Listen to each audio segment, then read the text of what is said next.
Anybody in this room, so if you would take about 2 seconds and just tell me who you are as we go around, and then I'll have a better idea about who all is here. I guess you, Stephanie, start with you. I know you, so. Stephanie Green, I'm from Network USA. I'm Joe Regan, I'm a web designer. Okay. Chris Halford.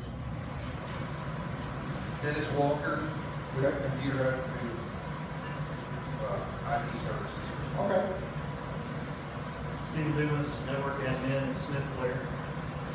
The Dawson, I'm an information security professional. Tim Day, IT Works. Judy Thompson, IT Works. Pretty quiet. Meredith Riddle, Architects Council of Governments, managed the 911 network. Bob Ramsey, architect, council government, IT manager. Justin Jarrett, Dane Zimmerman. Drew Holder, Dane Zimmerman. Jacob Watson. I'm just a student at A&M, so. Chad Bennett.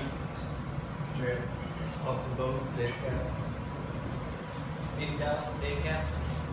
Orland Church, Texarkana College. Wayne Church, Texar, Federal Credit Union, Dad. Kendrick Mitchell, student at Texarkana. Okay. We have a $50 gift certificate we're going to give away for Rome. I'm going to send around some slips. These will come back to me. We will not be using it for a mailing list or anything. If you don't want to ever receive anything from me via email, or have me ever call you on the telephone for anything, just put a big X on it. You still are eligible to participate in the drawing for the $50 gift certificate. There's a little chance you're going to hear from me anyway. It's more of a deal. If I have a project going, I'll be able to have some resources to call people. I don't claim to be an expert in anything. I do not have this long list of certifications. We hire those people. So that's pretty much it. So what I'm going to do is get these passed around. If you'll fill them out, we'll take them up later in the meal, and then we'll have a drawing near the end for the $50 gift certificate. We're going to talk about wireless backhaul in a moment. One of the first things that we're going to do is kind of give you a little bit more of a background on what I've been involved in the past 30 years. I grew up in Murfreesboro. We had 3 of us that were cousins that all went different directions. I ended up at one time working for the Attorney General's office in Texas for 8.5 years as Magistrate Attorney General. While I was there, I was the chairman of their external design committee for the statewide computer system in the 80s. One of my cousins left, went to be a commander of the Arkansas State Police. The other one decided he was going to work for the DEA. We're all retired now. We all work together on different projects. One of the things that I'm heavily involved in is I'm a member of the Texas Supreme Court's committee for the unauthorized practice of law. I'm the investigator for the state of Texas. And so I work a lot with compliance on different industries, but most particularly in the practice of law. I am not an attorney. I'm one of the few laypersons that's ever been appointed to the Supreme Court's unauthorized practice of law committee. I did pull a short stint as a municipal judge and taught for the Municipal Court Training Center in Austin, and taught judges and clerks how to computerize their offices. I started with computers. My first computer was a Radio Shack TRS-80. I don't know how many of you even know what a trash 80 is, but I had one of those to start with, and I sat in front of it for 2.5 months until I taught myself how to program in BASIC. And then I went to Texarkana College and took a class. Don't put those thumbs up yet. Oh man. I enrolled in RPG. Oh wow. And they started the class and they said, here's what we do, we punch cards. When I asked where the CRTs were, you know, oh, we don't have those, we're punching cards. I think I attended 3 sessions of that class and withdrew. And I know that the programs at the college are a lot better now and more closer to what reality is. But back in the early 80s, they were still punching cards when a lot of folks had screens to look at the program. I had the first Texas Attorney General's field office that had PCs in it. Originally started out with CPM machines, and they were all linked to a central hard drive with a 25 pair cable. And if you wanted to edit a record, you actually had to flag one of the fields in the record as a semaphore to keep other people from editing it. It was not handled by the operating system at that time. So you kind of get an idea that I've been around for a long time. I got involved in Backhaul because we formed a company called Metrotel, and Metrotel was a paging company. We had a number of towers for beepers. While I was working there and putting together the paging company, we put together a network of 23 companies. And near the end of the 90s, the law changed and the Telecommunications Act was enacted in '96, and we woke up one morning and we were carriers. And that allowed us to negotiate contracts with the LECs for interconnection agreements. And then we learned that there was this little secret about phone companies, and that's that they share revenue. There's reciprocal compensation. They pay each other back and forth. And so we negotiated contracts with both at the time, which was GTE and Southwestern Bell. And those contracts, there's a few of them that still remain in force today. But during that period of time, we started building out 2.4 gigahertz links to link paging towers that we didn't link via satellite. I started writing some firmware to control the transmitters because at that time GPS was not typically something that you'd hook up to a transmitter, and we devised firmware for the transmitter controllers that actually simulcast the terrestrial towers without GPS based on the satellite signal alone. And those things kind of migrated from paging to dial-up internet. We sold that, and then we realized that the switches we'd bought, which were Lucent Max T&Ts, were VoIP capable. So we started doing voice over IP, and then we did voice over IP over wireless. And we used those as class 4 switches. Our class 5 services came from asterisk boxes, which we still deploy today. We've got all kinds of servers out there running some version of asterisk. The wireless backhaul started really picking up for us when my other 2 cousins ended up being deployed in Afghanistan. And we realized that every time the locals were going to attack, they disabled not only the power, but they cut every telephone cable and everything else you could think of. So we put together a plan for a wireless security system that was from each safe house back to a tower that they placed on TV Hill.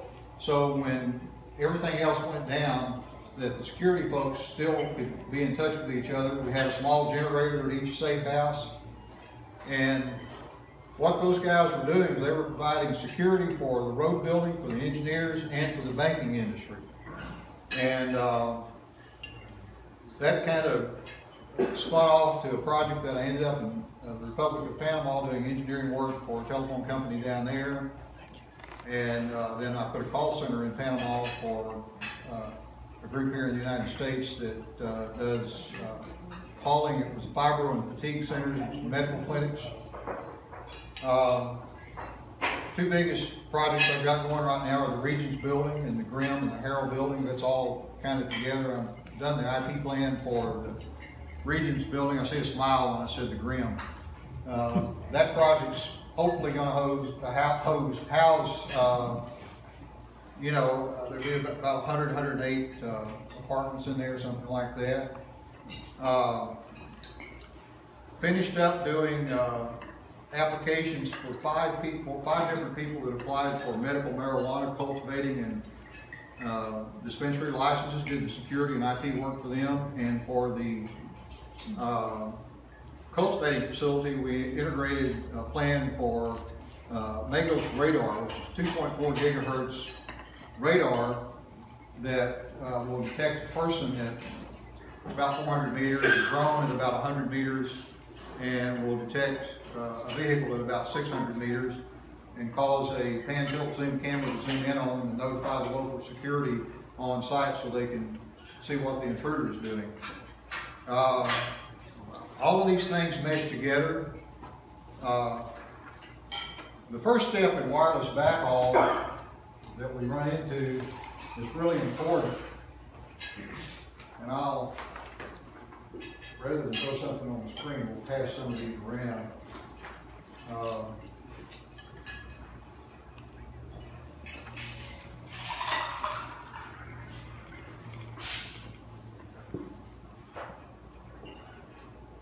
Do a path study.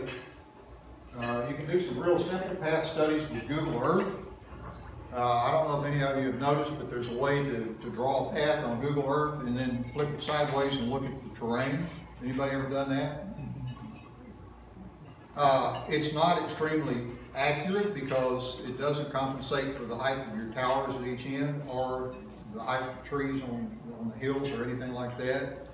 But you can use that and get a quick idea about, is it even feasible to put wireless up from this point to this point? And you'll also get the distance. And it'll show you a side view of all of the obstructions.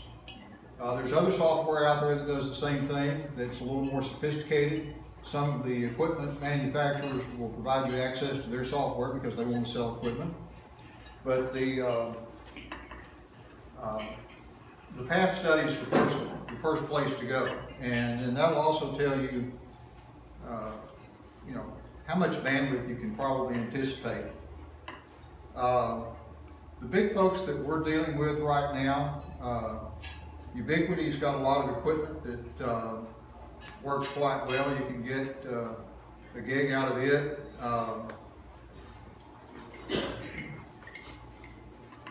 I want to pass out, you guys can just take one of these and pass them on. These are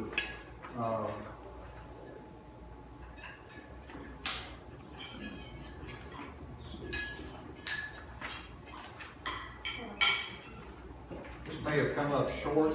Pass these around, see how far they go. These are the big names in people that are doing wireless backhaul.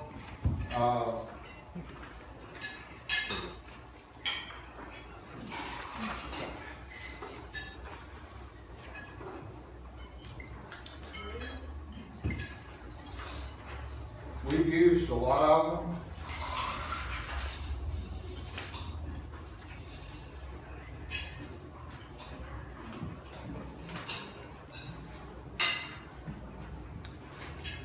We started out doing wireless backhaul with conventional 2.4 gig equipment, and to make it work 20 or 30 miles, what we did was we purchased and drew microwave antennas. You can buy those 2, 3, 4 feet in diameter for the gain that you want. The other thing that we did in order to be able to reuse those frequencies, because you were limited with your number of frequencies in 2.4 gigahertz at the time, was we actually, on this area, the shroud around the dish, we actually lined that with a radar absorbing material to keep the RF lobes from penetrating out on the sides or the back, so that you could actually reuse those same frequencies on the other side of the tower and double your bandwidth. If you're going to do something like that now, there's other pieces of equipment out there that are manufactured. We've used a lot of micro-tick equipment. Anybody heard of those guys? They're from Latvia. They do software. The router OS is their flagship, and then the hardware is called micro-tick. They have a protocol called in-stream, which allows you to do full duplex. Obviously, you have to have 2 radios in each end, but if you place 2 radios in each end and 2 small antennas up, you can get a lot of bandwidth. Theirs is based on time division multiplexing, so the units have to wait until it's their turn to transmit, but it becomes very efficient at that point.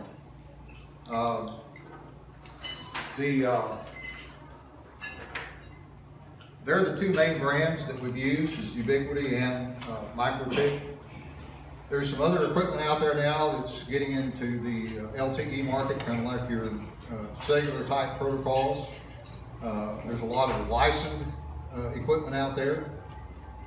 Licensed backhaul and unlicensed backhaul. One of the problems recently has been obtaining a license, because most of those have been out. There's FCC issues windows when you're allowed to apply for a license. Most of those windows have been closed in the 3 gigahertz band for quite a while. However, there are a lot of licenses available. We've got clients in different contexts out there across the country that have accumulated those licenses and are offering them for sale, and they can be transferred to your location. So if you talk to someone and they say, you can't do that because you can't get a license, you can probably get a license, just how much is it going to cost? Well, you know, I've seen them go for $3,500 up to $10,000, just depending on how bad you want it and how soon you want to try to get it. But they are available. There's ways to get them.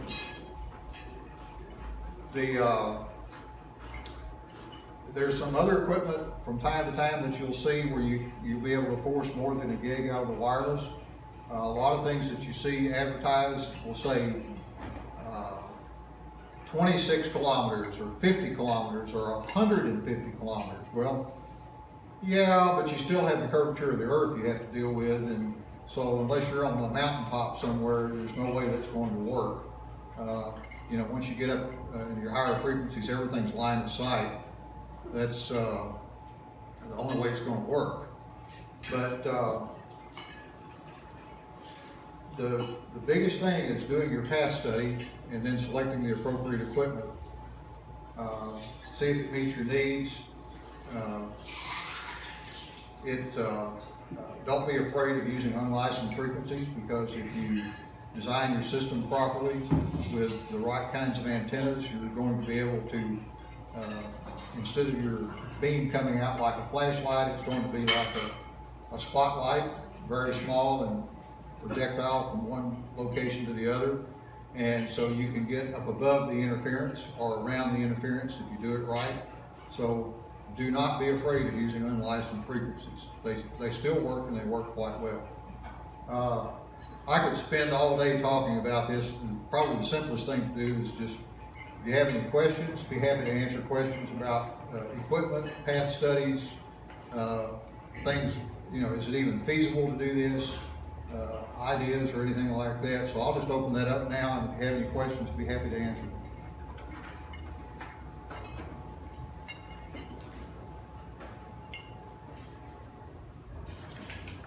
Can you talk about the project you're working on with the buildings, the bank? Oh, the bank building? Region. Regions. The Osborne, part of the Osborne family has purchased the Regions building. They're repurposing that. There's a room on the 2nd floor that's there for a data center. The bank had a pretty good sized data center there. Separate air conditioning, fire suppression.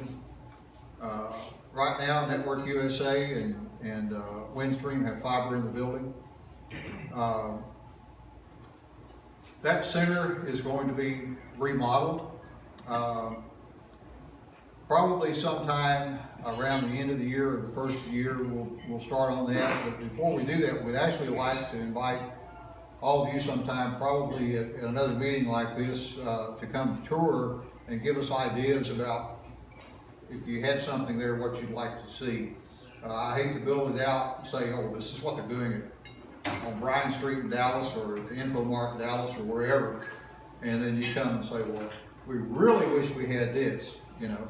The data center there also has one room that is actually a vault. So you could actually get space that's inside of, like a bank vault.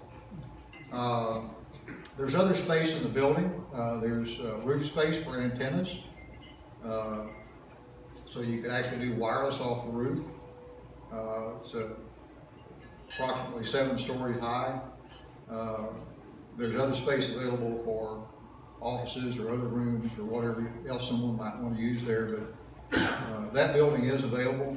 And before I throw the switch to do any remodeling on the data center, I'd really like to get some input on it.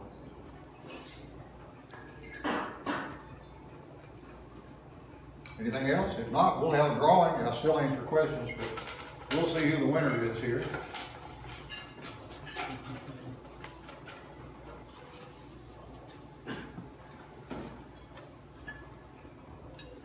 I'll have to have my glasses now. Wayne Up Church.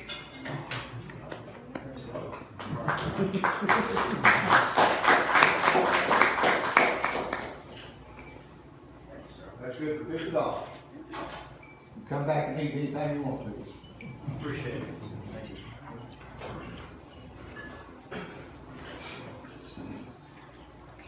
All right, I believe I'll sit. Yes, go ahead. What's your average cost? Do you know the cost of like a tower? Like if you got to build a 100-foot tower or 200-foot tower? Yeah, towers, and we try to keep our towers under 200 feet because you have to light them if you're over 200 feet, so we build 199-foot towers. RG25 towers, which are like a 12-inch face, the tower sections themselves run about $130 to $150 per 10-foot section. Then you have your labor to put it together. A 100-foot tower, you're going to be in the $5,000 to $7,000 range, depending on who you get to do it. I mean, that's what it really amounts to. 200-foot tower, I helped put a 200-foot tower at Tex Americas probably 20 years ago or 15 years ago. It's 199 feet tall. We actually bought a used tower. There are a lot of good used towers out there if you're going to do tall ones. There are people that they'll have them on the ground. And what you do is you buy the tower and then you buy new guy wires and everything to support it with. At the time, which like I said, it's been more than 15 years ago, that tower cost $15,000. And that would be a bargain today. So, you know, if you want to go 200 feet today with a new tower, you're going to be in the $25,000 range. If you're going to do 200 feet, you really have to have a real good purpose for doing that. I guess one of the best purposes is to bypass the phone company. If you're going to have something there for a long time, and you want to be able to control your cost, you know what it's going to cost because it's fixed, other than your maintenance. And you're there until the technology runs away from you, and then you get to put new radios on the tower. But yeah, I'd say get ready to spend $7,000 for a short tower and up to $25,000 for a tall one if you had to have that kind of height. Anything else? That's just the tower, right? You still have to have the equipment to go on it. That's only the tower. Yes, that's just for the tower. Then you have to put the equipment on it. And obviously, if you're going to build a tower like that, it doesn't make a whole lot of sense to put one dish on it. Or, you know, you might as well look at what's under the footprint and see if you're going to be a provider if you build a 200-foot tower. Because if you're going to send backhaul, you know, bandwidth out to that tower, then why not sell to everybody that's underneath it? You know, of course, then you get into marketing and service and maintenance and everything else. So, you know, you have to have a lot of support for that. That's the downside of providing service, all the support that you have to do. And, you know, the top tier is carrier to carrier. From there, you come down to industry and government, and then under that, retail, and then down to residential. And as you come down to the bottom, the more support you have to provide, the more phone calls you get, the less educated your user is, and the more trouble it is.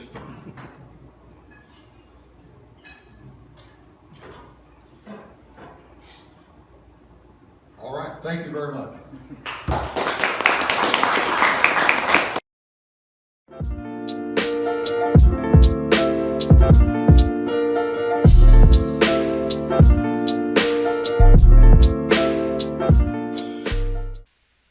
This has been a production of the Texarkana Area Information Technology Users Group. We are an industry organization representing IT professionals and business owners in Texarkana, Arkansas and Texarkana, Texas. Texarkana Area Information Technology Users Group meets on the third Friday of each month for an hour of camaraderie, food, and mutual enrichment. Each meeting, a member or vendor presents on an IT topic relevant to our membership. We invite all area IT professionals, students, and stakeholders to participate in these discussions and build personal and professional relationships that add value to you and your organization. If you would like more information, please go to www.facebook.com/TxkUG or visit our website at www.TxkUG.com. Thank you again for watching this presentation by the Texarkana Area Information Technology Users Group.